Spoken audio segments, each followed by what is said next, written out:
Are you kidding me? I leave my ranch for 4 months just for and come back to find 110 houses built on my land. Not planned. Not in progress. Built. Finished. Families living in them.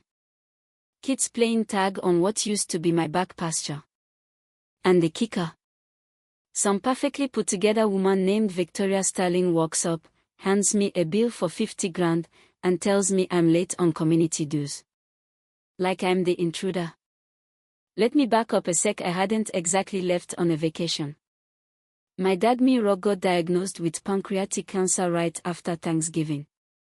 I packed up and moved into a crummy apartment near the hospital in Houston so I could be with him every day, holding his hand through the beep of machines, through the long, sterile nights. By New Year's, it was hospice care. And by spring, he was gone. I buried him quietly. No big service. He was never the type who liked attention. So when I finally turned onto the dirt road leading back to the old Morrison Ranch, I expected silence, peace, maybe a few weeds to pull and fences to mend. What I didn't expect was an entire suburban development to have sprouted up like mushrooms after rain. Street signs, sidewalks, driveway shell, even mailboxes with little American flags sticking out. All of it standing on my soil like it had always belonged there. And nobody had called. Nobody warned me. I figured no news was good news.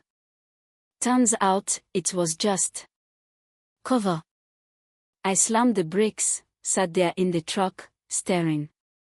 My grandfather bought this land in '47 with oil-filled money and blisters on both hands. My father raised me here, taught me to track the sky, feel the weight of the soil, respect the land. This place had a name, Morrison Land, and it sure as hell wasn't for sale. I floored it straight to the fancy new sales office, which had taken the place of my equipment barn.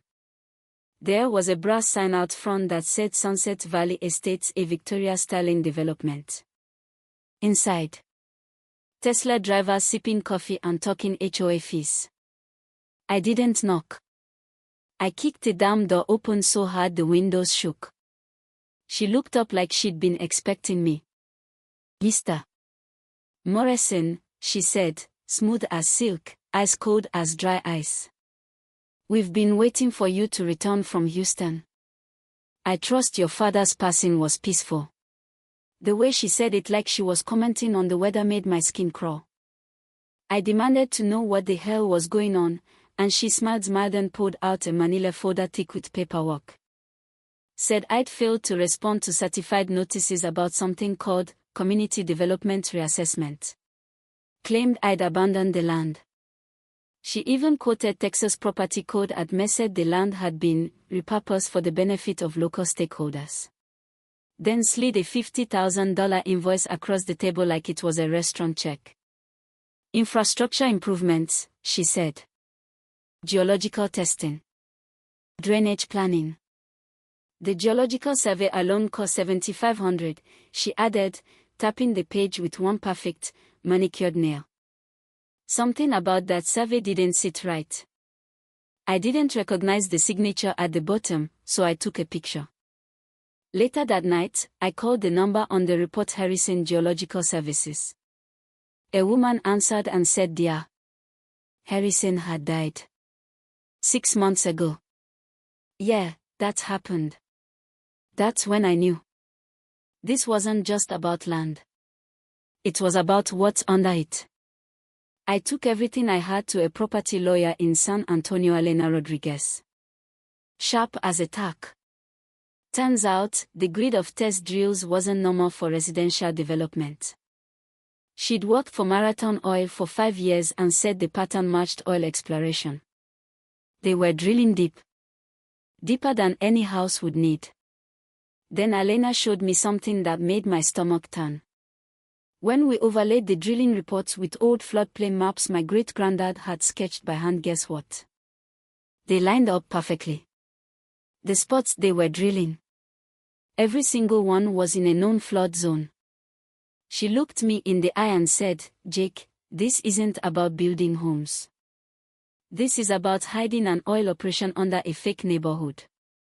And they're planning to use the next big storm to wash away all the evidence. And just like that, Mother Nature delivered. Hurricane Patricia barreled toward us like it had read their blueprint. I tried to sound the alarm. Sent everything to the FBI, the Texas Rangers, the state attorney general. Nobody moved. News stations said it sounded like a property dispute. The local planning board. Silent. And Frank Murphy, the county official who signed off on the permits. Turned out his wife's nail salon had just received $200,000 in consulting fees from Sterling Development. Because of course it did. That storm hit on September 15 at 11:15 p.m. 20 minutes off from what Victoria's weather consultants had predicted 18 months earlier. I stood on the high ridge where our old farmhouse used to be and watched it all disappear. Every last house. Gone in an hour. Like the land was taking itself back. But here's the thing. The flood didn't just destroy their fake neighborhood. It revealed everything. Drilling rigs buried under garden sheds. Pipelines snapped in two and washed to the surface. And Elena. She was out there at first light, in rubber boots, snapping pictures of exposed oil equipment with a waterproof camera. They've been pumping for months, she yelled over the helicopter rotors. Jake, they drained it dry. Yeah, all that drilling. They'd already poured out every drop of oil before the storm hit. Left the land gutted and ready to drown. Victoria Sterling had planned the whole thing like a heist. Build fast, extract faster, let the flood clean up the mess. But karma's got a funny way of balancing books. 3 weeks later, we got a call from the FBI. They traced the oil sales to an offshore account.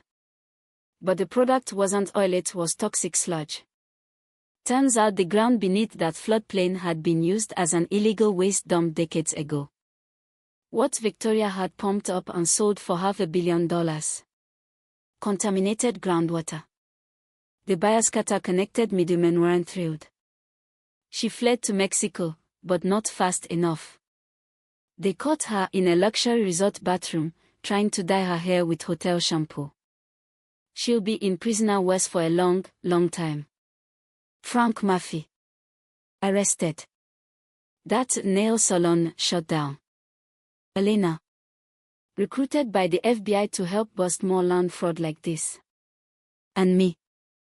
I got my land back. Planted native grass where the fake suburb used to be. Put up a sign carved by hand that reads, Morrison Land We Remember. So now I've got a question for you. If someone tried to erase your family's legacy, pave over your history, dig into your ground while you were burying your father, what would you do? Is it trespassing when you're walking on the bones of your own past? Or is it justice when the storm does what the system wants?